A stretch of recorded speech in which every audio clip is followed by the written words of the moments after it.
Can definitely go. Okay, miigwech. All right, so we're live on YouTube. Ani Bojo, Kinawia, Nodin, Indigenous Cause, Mukwamakong, Minoa, Naswakamak, and Donjba, Anishinaabe, King and Donji, Namedo Dem, Anishinaabe and Dao, Kilomagain, Minoa, Shkabeos and Dao, Nisimadina and Disobabunwe. So what I said was, hello everyone. My name is Josh Lewis. My spirit name is Nodin, which means wind in Anishinaabe Moan. I come from Mukwamakong First Nation, but I grew up in Sudbury, Ontario. I live here now on unceded, unsurrendered Algonquin territory. Anishinaabe, Odawa, a little bit of Ojibwe, a little bit of Potawatomi. I'm 30 winters old. I'm a teacher, educator, and I help out here at A7G. I've been supporting A7G since about 2014. Since I moved to Ottawa, I've been doing what I can to support young people here. And tonight, I'm just going to share a little bit that I've learned over the past few years. And I don't want to be put on a pedestal or anything. I just want to share and just kind of do it in a good way, the way that I was taught. And so with that being said, I'll pass it over to my co-host. Miigwech. Hey everyone, my name is RJ. I am Soto Cree First Nations, originally from Saskatchewan, but I'm currently residing on Algonquin territory. I am a two-spirit, non-binary, and queer multimedia artist and educator. And sex educator. A lot of the conversations that we're having around masculinity are things that I'm super passionate about.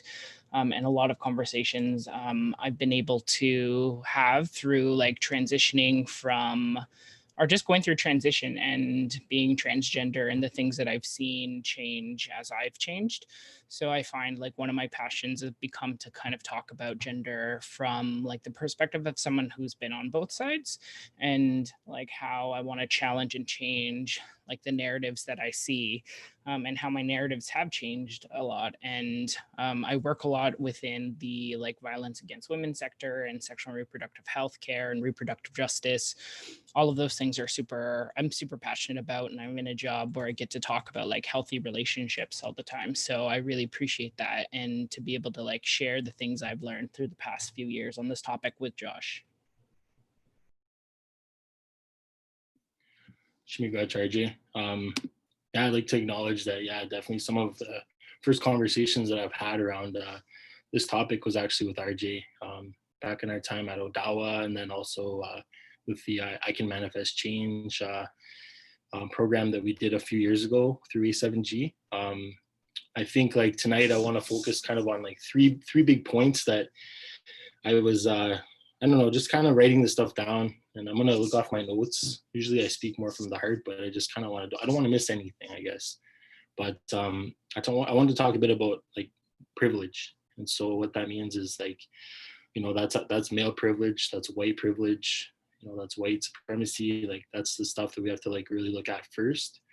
And then we can start talking about that toxic behavior that comes from toxic masculinity and what that actually is. And then I also wanted to tie in some Anishinaabeg teachings that I have that actually contradict a lot of the things that we're taught about masculinity, or how, you know, the patriarchy that exists in this Western world, this colonial world that we exist in. And so, again, I'm not an expert, I'm just learning, but I realize that I do have a privilege. I have white passing privilege, also male privilege, to speak on these things. And I should be speaking to, you know, my community about these things, because oftentimes it does take a man to listen to a man, right? And so I acknowledge that. And just wanted to mention that before we get started. I think we really have to sit with our privileges through this. And these conversations might be a bit uncomfortable for the men that are listening, but they're necessary. They're part of this being more open-minded to these conversations. So I think like anyone can really be toxic, you know, anyone can carry those traits. But I think the more, I guess, devastating part about this toxic masculinity is that like the white supremacy and patriarchy that exists and that is not often brought up about this. A lot of these behaviors are learned behaviors that have been going on for a long time. And so oftentimes it's never addressed, and it becomes normalized within our communities. And so for me, like, that's what I've been noticing. That's what I see amongst my peers, is this normalized behavior. So the topic is decolonizing toxic masculinity. And so decolonizing, I think, is its own kind of thing. And so we have to really acknowledge that. And again, acknowledging the white privilege, male privilege, all those things. I think for myself, I know that, I can go out into the, a dark, neighborhood, I guess, like at nighttime, you know what I mean? Or like downtown or something. I can go out and not be bothered. I don't know what it's like to, be catcalled or to be harassed. For the most part, as a man, I can just be, and no one really bothers me. And that's something that, like, a lot of my peers around me, have to experience that stuff very often. And it's that's part of that understanding your privilege, right? And so I just want to acknowledge that again. For me, male privilege exists. And when I say that, sometimes I mean, like, I think about like, for example, sorry, I'm feeling just like a bit not natural what I'm sharing right now. I feel like I'm like reading off of something. But essentially, when I think about, like, the things like my wife will share with me, for example, if she wanted to have this conversation, for example, with everyone, and she does a lot of times online on Twitter, she's often considered like the angry Native woman because of these conversations that she has. But for someone like myself with my privilege, I'm able to just be like, hey, let's have this conversation. And I'm often looked at as heroic, or, oh, look at this man, he's doing this great work. But it's really acknowledging that, like, our women and Two-Spirit, our trans, LGBT communities are the ones doing that hard work for the most part. And we can't take credit for that.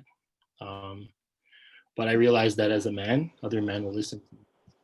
One of the things I've really done within A7G myself is I've kind of taken a step back, like, in the sense that I don't, I often try and let Gabby and Danny be the ones who kind of vocalize and amplify their voices, because I don't want to, like, take up space. I don't want to be like, look at me, look at I'm a man, look at me, like, because that's often what happens within our communities and organizations, is that those men are often given those spaces and are given those titles and all that credit. And I don't want that. I just want to be here as a supporter, right? And that's kind of what I mentioned earlier. So that's something I don't really share often, but I feel like it's important to acknowledge that, because it's true. And I try my best as a man to offer those spaces for our youth and our women and everyone else to just be, instead of having myself as the face of anything. I think along with this privilege, we have to look at, like, the complicity of, like, other men. So when these things are happening, what are men doing? We're often just observing it. We're not really speaking up against it. And so I've been listening to these conversations by my wife and my peers and my friends for quite some time, and I see it within our community. I've been to several trainings within Ottawa, and I think it's now my responsibility to call this stuff out. And I was talking with Gabby last night about it, and it's like, yeah, silence is violence, right? If we're not speaking up about this stuff, essentially we're putting people in harm. And so if we're not attempting to dismantle like this white patriarchy, this white supremacy in all forms, then we're just complicit in it. And I just, like, that's unacceptable at this point.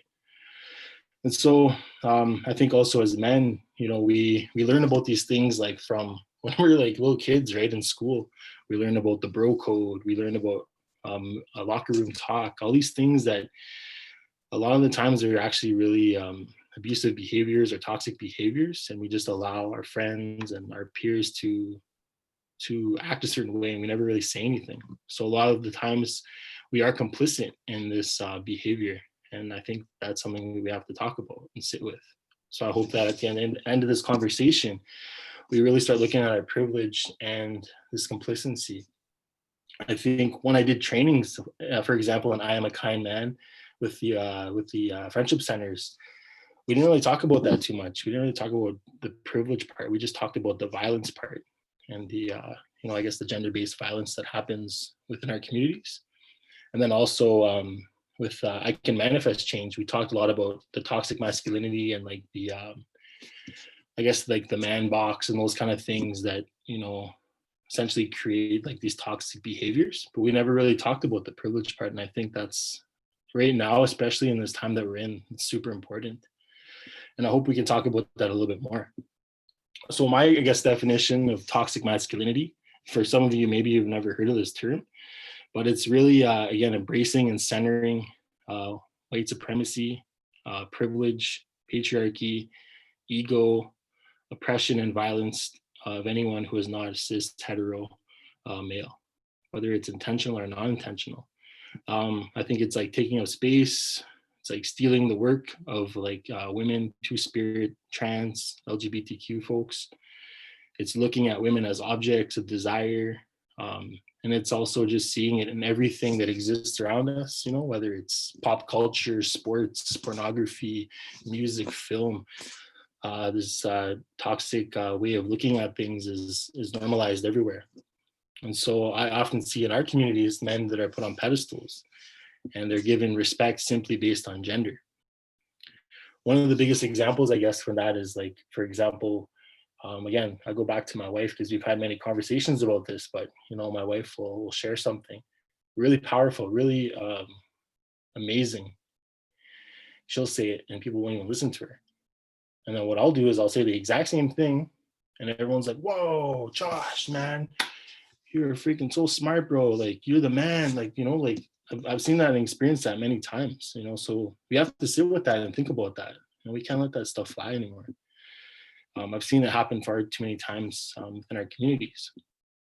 So a lot of the stuff I'm talking about, I think it applies to all communities.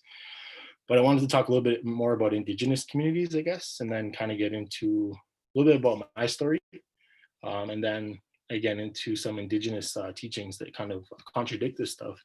So again, Indigenous communities, from what I understand, what I've learned and what I've seen is that this privilege, this white supremacy has been passed down to our people.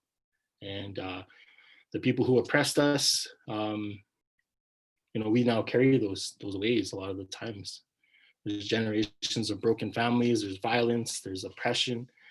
And so Indigenous men, I believe, they also center this white patriarchal view and privilege in their roles, whether they're chiefs or they're executive directors or musicians, politicians. And they act and portray as like warriors or activists or feminists. And then it's accepted as truth by everyone around them. They're like, wow, look at these guys. They're so freaking awesome. But really, they're out doing the most like, abusive shit you'll ever see, And so sometimes I guess for me, like I have to swear. I know shit's not a bad swear, but I might swear a bit more in this because I feel like I'm getting a bit emotional, I guess. So for example, in the past like couple of weeks, there's been some Indigenous men who were in these roles and who were called out for being abusive. And there's some that were also, who just kind of had an apology about all this abuse that they've done to, Indigenous women and two-spirit folks and LGBTQ and trans. And, they shared these online and their apologies and stuff like that. And people were like, wow, what a great man for apologizing for all his wrongdoings. Like so many people were tweeting that and stuff like that. But you know what I mean? Like these guys.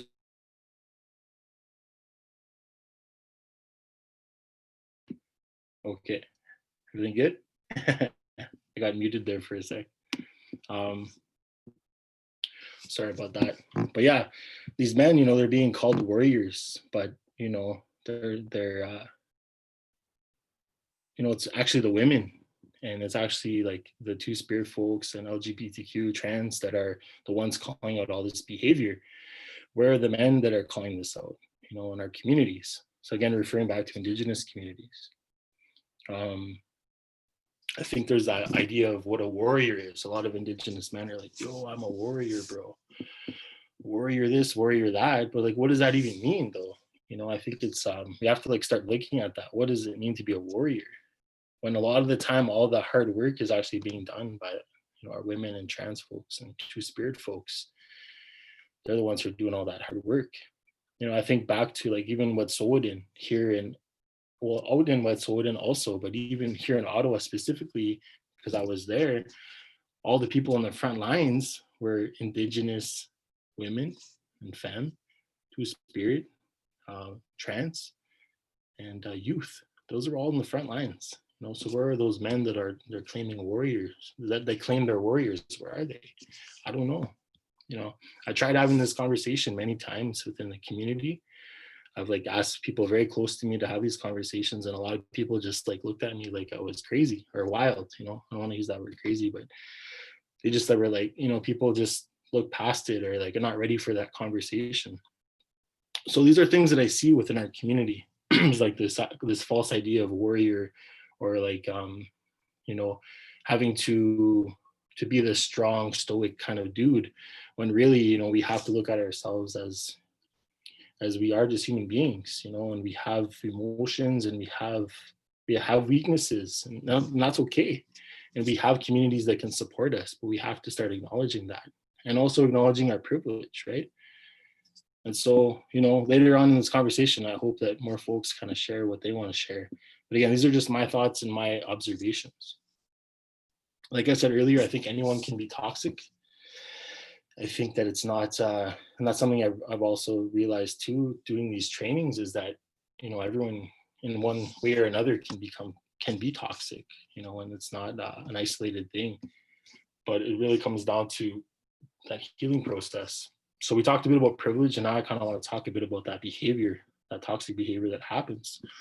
So a lot of that toxic behavior, this is from like a resource that I found, is like a lot of people, a lot of men, who they suffer in pain, they suffer in silence, they act like they have no needs, that they can never lose, that they have no emotions, that they don't need anyone to depend on, they don't like asking for help, they don't cry, they have no weakness, and they never snitch. And so this man box is created, this imaginary box that we put ourselves into to act like stoic and very rigid.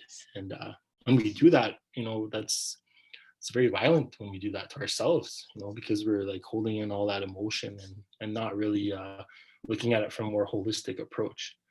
And so I wanted to share a bit about my story. And the reason why I share that is because I have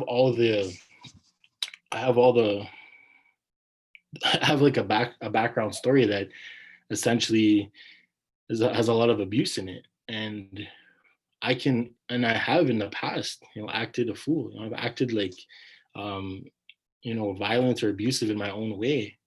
But there came to a point where I had to decide, like, I can't do this anymore. This is not a good thing. This is not a good way to be.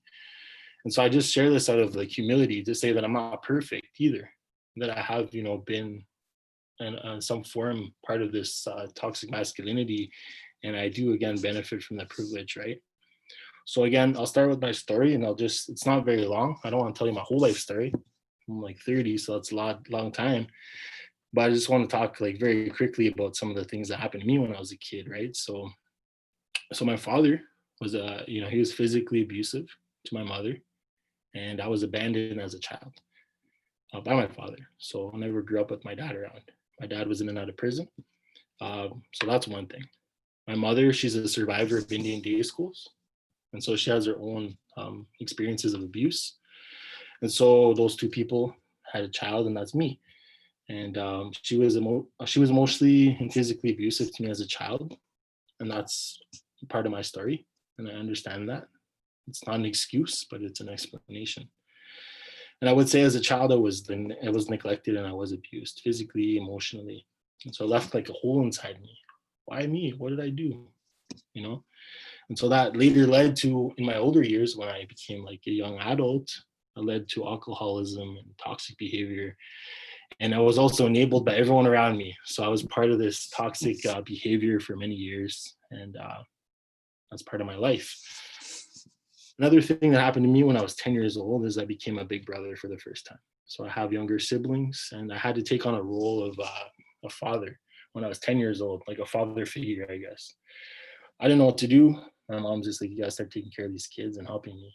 And so with that, I guess there's always been that tenderness, and there's always been that kindness, I guess, that I've had to share as a young man to my younger siblings. So I always I'm grateful for that experience, because I feel like that has kind of saved me and has allowed me to see like that other side, that, you know, there is more to life than just toxicity and like all that bad stuff. So I emotionally abused partners in the past, by being a drunk guy, being a wild person, you know, and I made a lot of choices based on my ego. It was always about me. Engaged in hookup culture, degrading behavior, racist behavior, and all those terrible things, again linked to white supremacy and like privilege, right? 2015, I started sobering up, and I do have to acknowledge my wife Gabrielle and all the support she's ever given me. She's done real lots of emotional labor, and she deserves just like a lot of respect for all that work she's done, not just myself, but with many men in our community. And I say like from that time of sobriety, I just started like looking at things a little bit differently. I started acknowledging all my pain. So I think that's the next part of toxic masculinity, is like really looking at what happened to you as a child. You have to look at that inner child and what happened to that child. What things happened to you, and how has that led to the behavior that maybe you're displaying as of right now. And maybe you are working on yourself. I think everyone is capable of that. And so we don't have to stay stuck in this toxic masculinity type thing. I got this this quote from the World Health Organization, and it has recognized that men's tendency to die at earlier ages correlate with the many harmful ways that masculinity is defined in society, and that the way men have been conditioned to practice it. So again, like this is detrimental to ourselves, this behavior, but also to our families, our partners, and then also to others around us, our peers. So we really have to look at this behavior and try and squash that. I think it's important to talk about positive masculinity also. And I've actually learned that from a lot of the youth that come to A7G, the young men who like come to our group, and the non-binary or the masculine presenting people. And again, I'm sorry if I'm using the wrong terminology. I'm trying my best to do that in a good way. But a lot of those young people that come to our space, the way that they treat each other, you know, they're super respectful of each other. You know, they're courageous. They hold each other accountable. They're like young people, like in their teenage years, and they're acting so like kind to each other. And I wish I would have had that when I was younger. I didn't grow up around that. Many people, right? Just it wasn't something that's normalized. But I'm seeing it with young people today. It's more normalized. So I want to acknowledge all those young people in A7G for all the amazing work that they do teaching me. Because I'm just some guy who just, you know, is like learning every day. I'm not better than anybody at all. I always acknowledge that. So the last part I wanted to share before I pass it to RJ, and I want to say miigwech for listening so far, is really connecting some of these Anishinaabe teachings that I've learned over the past, you know, few years. I didn't grow up with my culture, and some people might think I have, but I haven't. You know, just was in the last 10 years that I've really reclaimed a lot of that Anishinaabe B'madzuin, they say. So that's kind of a new thing for me, and ever since I have started on that journey, it's been good for me. So one of the big ones that really is a big contradiction is our creation story here for Anishinaabe folks. And so our creation story starts with Sky Woman falling to the earth. So this woman had to fall all the way to the earth and hurt herself and get all beat up and bruised just for us to have life here. When we learn about like the other patriarchal stories and other religions, it's often that, you know, women are created for men. So like there's two completely different opposite perspectives. And I think within Anishinaabe or even other indigenous stories and teachings, the women are the biggest part of our communities, as well as our two-spirit folks and our trans folks, our relatives that have those different gifts that they share. And so another thing that I wanted to share is like all the teachings, like there's that teaching of like takes like a community to raise a child, right? And so the way I was taught is that, you know, it's not just our fathers that are supposed to be in our lives, but it's our uncles, it's our mishomis, it's our cousins, our siblings, all of our male um, siblings or family members are supposed to be in our lives to help raise us. You know, so our fathers are supposed to teach us about respect, and our uncles are supposed to teach us about bravery, and our wisdom comes from our mishomises, our grandparents, and then our honesty comes from our siblings. And what happens, you know, within colonization is that our family systems were crushed and ripped apart because children were removed from their homes. So they didn't grow up around that. They grew up around these nuclear white families. And so how can, you know, men even have normal like understandings of who they're supposed to be if they're not even raised by their community? Another teaching is the maple tree teaching. So Gabby actually taught me this one a long time ago. And it's really about how you're supposed to treat your partner. You know, if you think about a maple tree and how you're supposed to tap a maple tree, you know, you're supposed to be gentle with it, patient. You know, you only take what you need and you have to work for it. Whereas like if you look at the way things are today and how colonization and capitalism exist here, there's a lot of land theft and resource extraction and just taking and taking and taking. And so those teachings, again, directly contradict what is existing today. Another cool teaching that I learned was around the arrowhead. And so the arrowhead is another way it's shared in our communities. It's through the petroglyphs, and so like those rock paintings.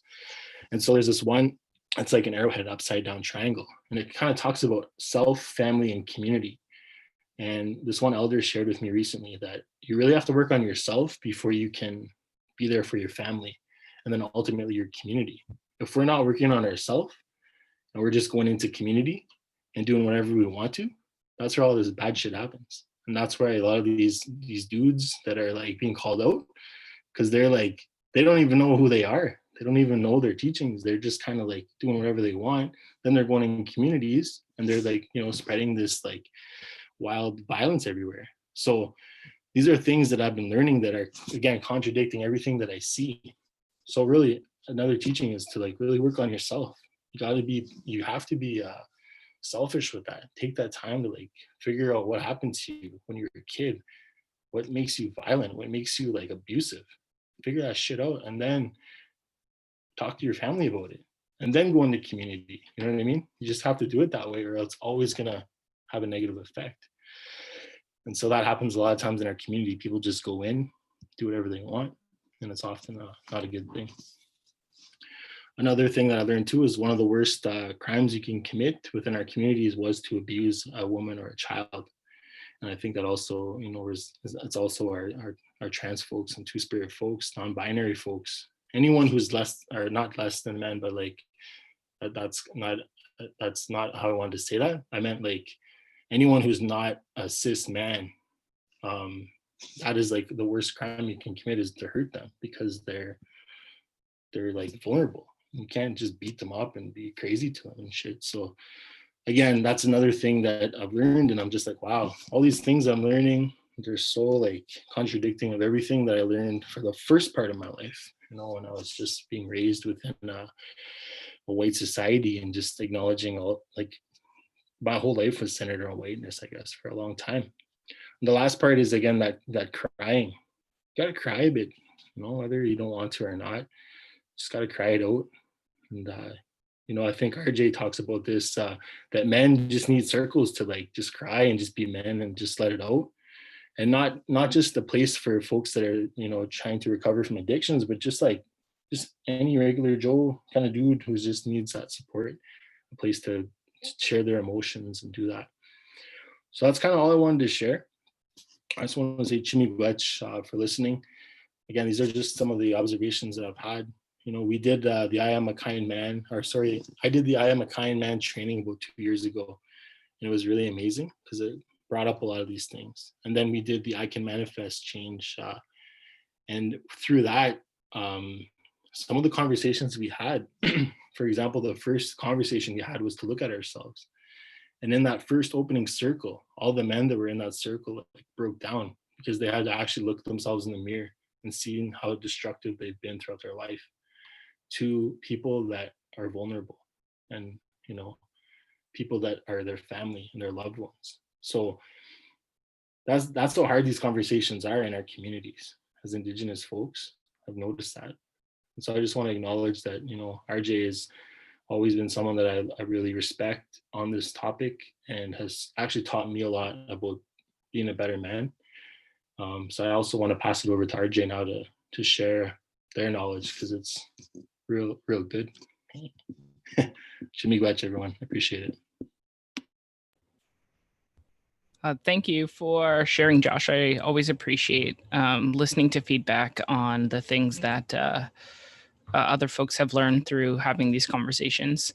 Like I mentioned earlier, this particular conversation is something I've been super passionate about, mostly because as someone who is like a trans person who has spent like a period of my life being a woman and then transitioning, seeing the ways in which like I have been treated like societally has significantly shifted. So I always tell folks like to like kind of preface these conversations is that if you don't think like male privilege is a real thing, I can definitely attest to that, because the second that I started my transition and was seen as more masc and like as a man, everything changed for me.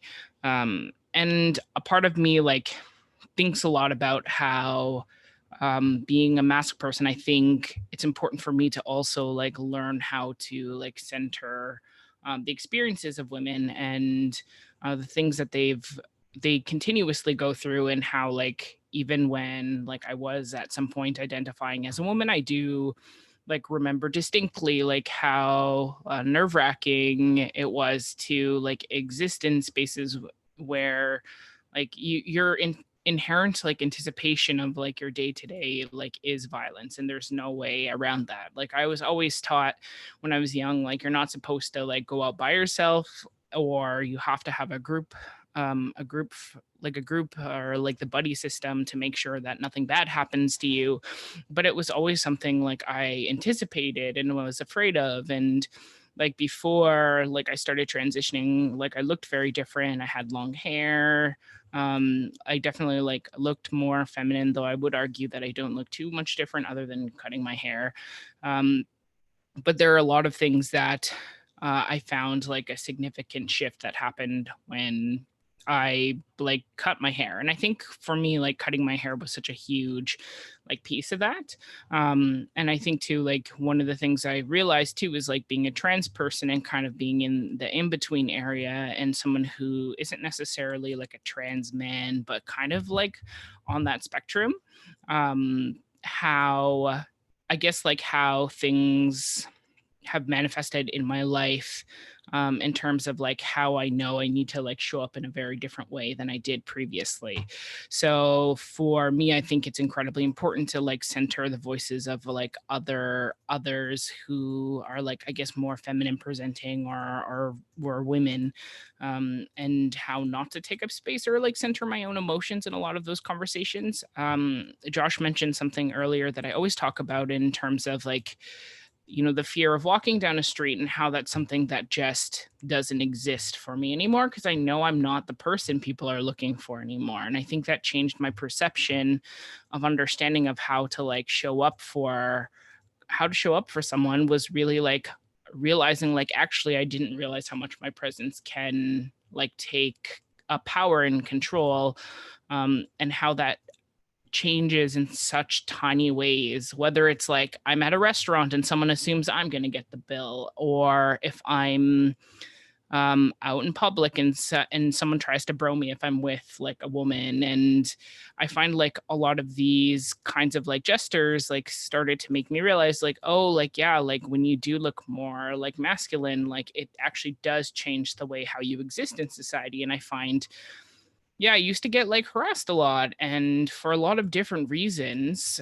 But that changed. And now the people like, and also too, because I work in sex education, I'm often like thinking of like how like my coworkers can't go into a like Uber and have a conversation about their job without having to think about the pros and cons of that. Versus me, I can say it, I can tell other people, and it usually ends in a really good conversation.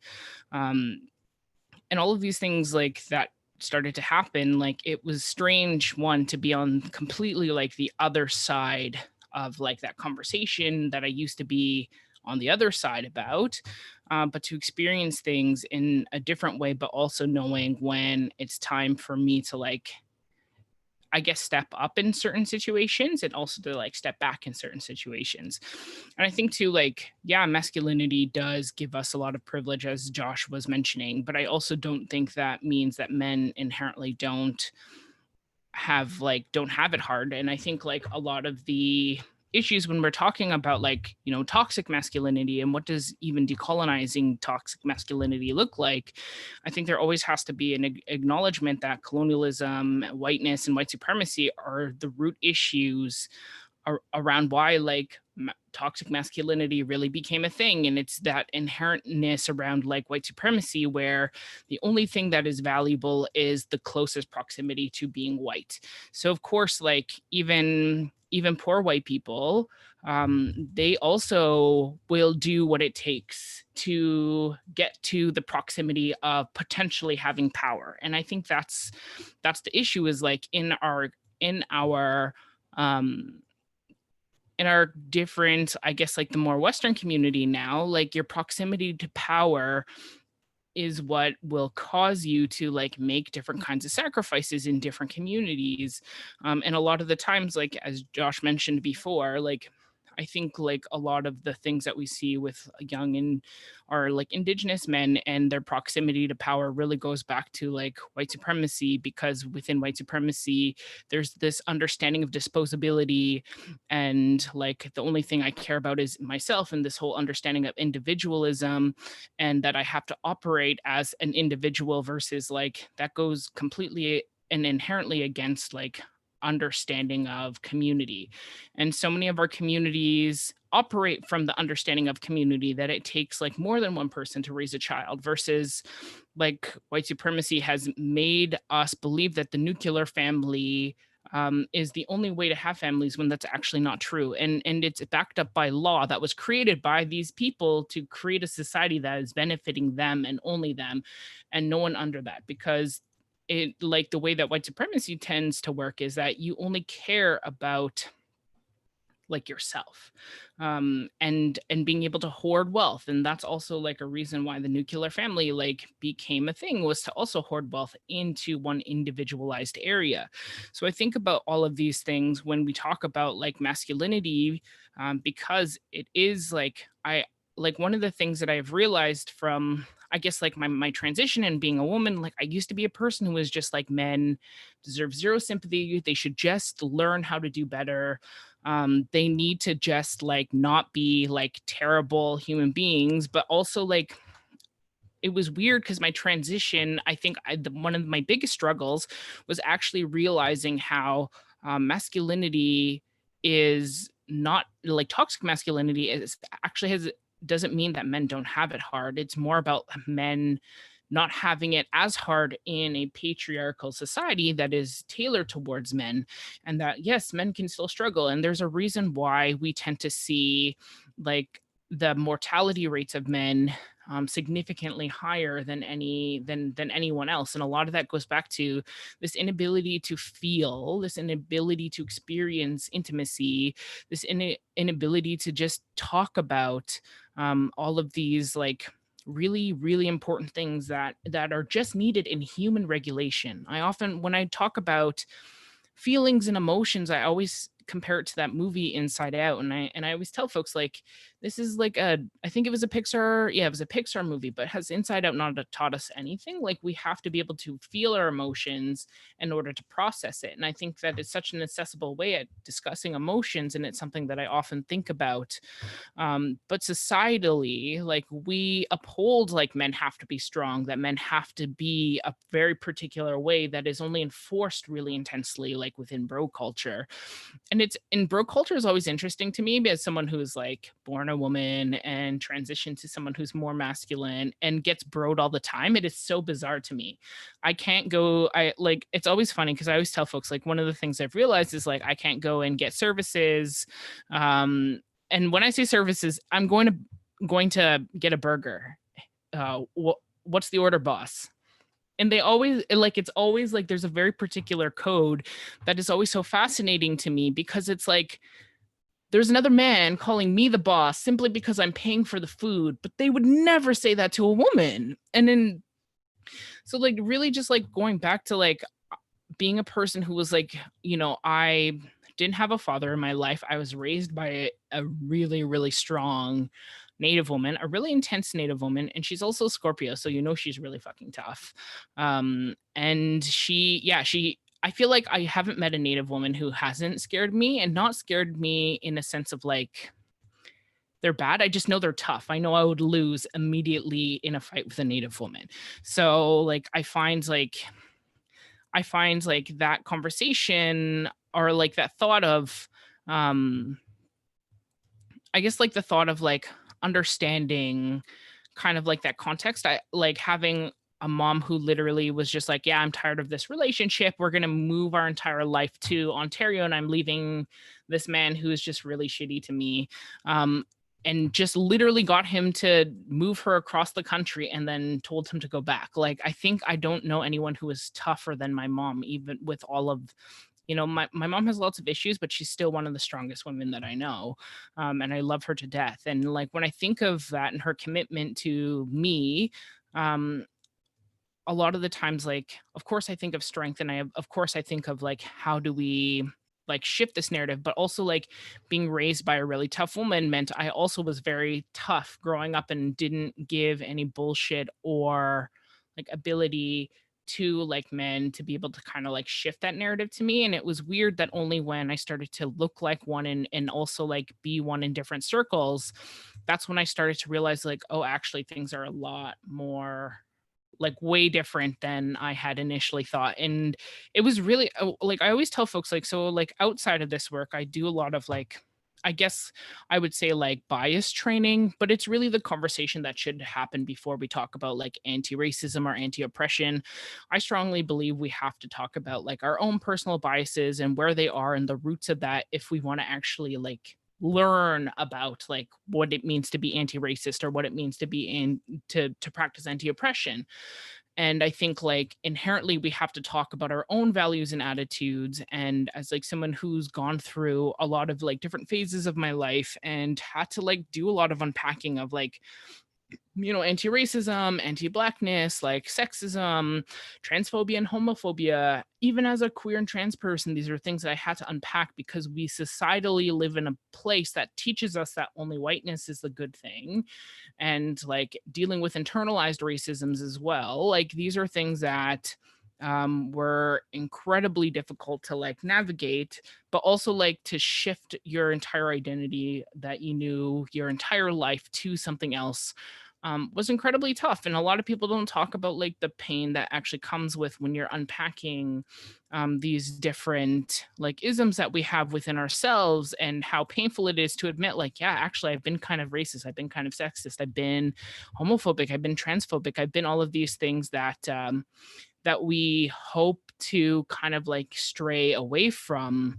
And it's tough. And I think too, like even in these conversations of like talking about like masculinity, like there has to be spaces for compassion and spaces to actually feel the tough emotions that is actually required with learning and unlearning. Because I've been on a journey of unlearning for the past, I would say, like 4 to 5 years. And that's only because like being queer and trans kind of pushed me outside of spaces with just Indigenous people. And that was the first time I understood that, like, yeah, wow, like I thought Indigenous folks are always going to be here for me, but I think the trans stuff is a little difficult for a lot of folks and they didn't necessarily understand. So I think that was the first time I experienced isolation from my own community, and that required me to think critically and look inward in a very different way that made me really tackle some of the different isms that I also struggled with. And a lot of that meant like I had to change at, I guess, a quicker rate, because I needed to be a part of like that different communities that like required me to be not shitty. And I think like if there's anything that I've like learned from that is like the power that compassion actually has in a lot of different spaces, and how like meeting people where they're at, like things that I also learned through harm reduction and like navigating what addictions looks like in my own life and my personal life, as well as like what that looks like within my family, like how do we meet people where they're at. And then I just kind of just understood that like all different communities have different pieces to like this larger puzzle of like how we're going to proceed forward with like the world, that the current state of the world that isn't really in a good state. And I think if we're going to move forward, like it requires us to be able to like build community and actually like learn how to have some, I guess, better like conflict management skills, and being able to like recognize our own feelings and where we're at. But Josh mentioned earlier about the Manifest Change program, and within my like workplace, I was able to actually do I guess like I wouldn't say it's a placement because it's more of like I got it through my work. I was able to participate in one of the cohorts of the Young Men Leading Change program, which is very similar to the I guess like the Manifest Change program, where we actually worked with a group of like young men from high school, and we talked about like toxic masculinity and went through the Manifest Change curriculum. It was really really fantastic and such a huge like learning opportunity, because like it was I think the first time like I've ever been in a space where everyone just assumed I was like a dude and didn't even question that. Not that that doesn't happen in other spaces, but like it was the first time I was like presenting myself as a guy. And the things that I learned like in that space is like I think what made it really difficult to like I guess navigate the different conversations of like how not to center I guess my own feelings in those conversations, and how to talk about like masculinity and how to like see how that manifests within different communities, but also being like a trans person, how that also is such a weird thing sometimes going into spaces when I'm seen as a man, but also like in other ways experience like inequality in different communities who are actually transphobic. And I guess just like coming into that space has always been it's always been an interesting like conversation. And how do we like create spaces to talk about that. And I think like I guess my journey of like talking I my journey through like figuring out like community and transness and knowing that community can be super fluid. And also like I'm Soto Cree, so like my people are from the plains and they were nomadic, so how come I can't have the same idea of understanding that communities can travel, um and they can also be super fluid. Like why can't I readjust that to create communities that I want to I guess like go through the apocalypse with, and create different types of families with different dynamics, and how being queer also like gives me access to like people who want those similar things. And it allowed me to meet a lot of people that I wouldn't necessarily have met if I was a cis het woman. And I think I would have just stayed where I was comfortable, and that would have been in only in indigenous spaces. But being trans required me to like leave those spaces and to learn about beyond like what I actually know. And I think it was like for the best. And like really it was like through that kind of like allowed me to really see and understand masculinity in such a different way. And it actually hurt a lot to like go through the process of like understanding like the systematic view of like patriarchy and how it actually harms men significantly more than it does make I guess like make men just inherently bad, because that's always the narrative. Like I knew as a woman saying like, oh no, all men are bad, versus like no, men are harmed by patriarchy. It's actually what they do with that power within that and how they're willing to shift how they see being a man. But I'm kind of tired of like that narrative of like, oh, warriors, and always like not really seeing men being on the front lines. It's always women and two spirit people and other trans folks usually in the front lines. But also like where are men? And you know, like this particular conversation I feel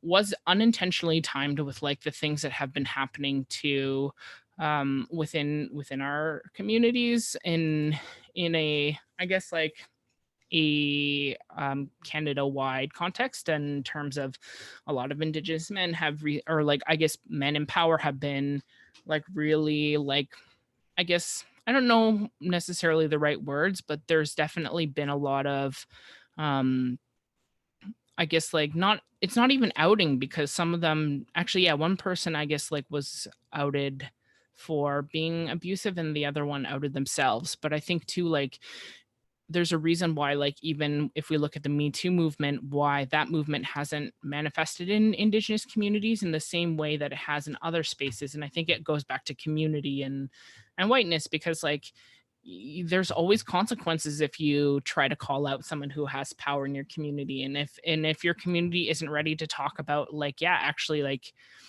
masculinity is a real thing within our communities and how that manifests power, and that's inherent because we've gone through the process of colonization the past like 250 plus years. So like, why can't we talk about that and how it harms our communities?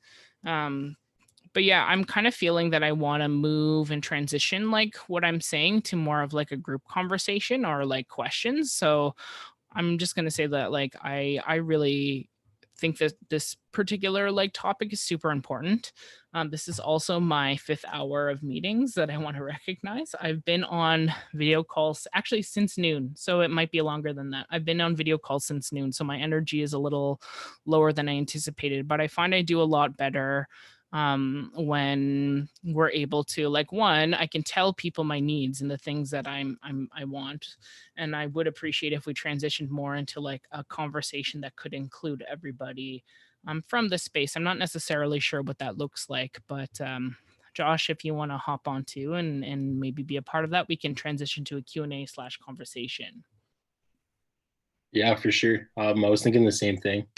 So maybe what we can do is, Gabby, would you be able to like stop the recording part of this?